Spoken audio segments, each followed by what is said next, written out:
सावंतवाडी तालुक्यातील धवडकी येथील रहिवासी मंगेश सरदेसाई वय 44 यांना मोपा एअरपोर्ट येथे कामाला जात असताना भरधाव वेगाने आलेल्या एका अर्टिगा कारने जोरदार धडक दिली. या अपघातात मंगेश गंभीर जखमी झाले असून त्यांना तातडीने गोवा बांभोळी येथील रुग्णालयात उपचारासाठी हलवण्यात आले आहे.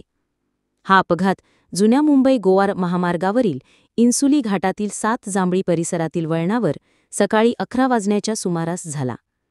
घटनेची माहिती मिळताच बांदा पोलीस तातडीने घटनास्थळी पोहोचले.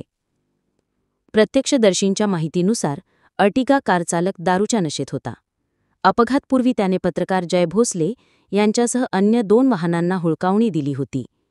काही वेळातच या कारने समोरून येणाऱ्या दुचाकीस्वार मंगेश सरदेसाई यांना धडक दिली. धडकेनंतर अर्टिगा कार चालक गाडी सोडून फरार झाला. अपघात घडल्यानंतर जखमी मंगेश यांना पत्रकार जय भोसले, विराज लेटे आणि इतर वाहन चालकांनी टेम्पोमधून सावंतवाडी येथील रुग्णालयात दाखल केले.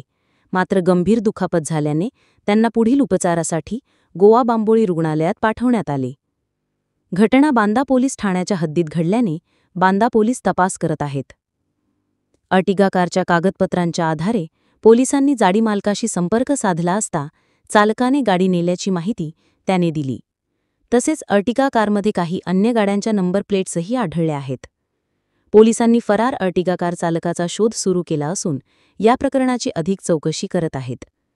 सहाय्यक पोलीस निरीक्षक गजेंद्र पालवे, सिद्धार्थ माळकर, केदार पालकर आणि तेली यांनी घटनास्थळी येऊन पंचनामा केला.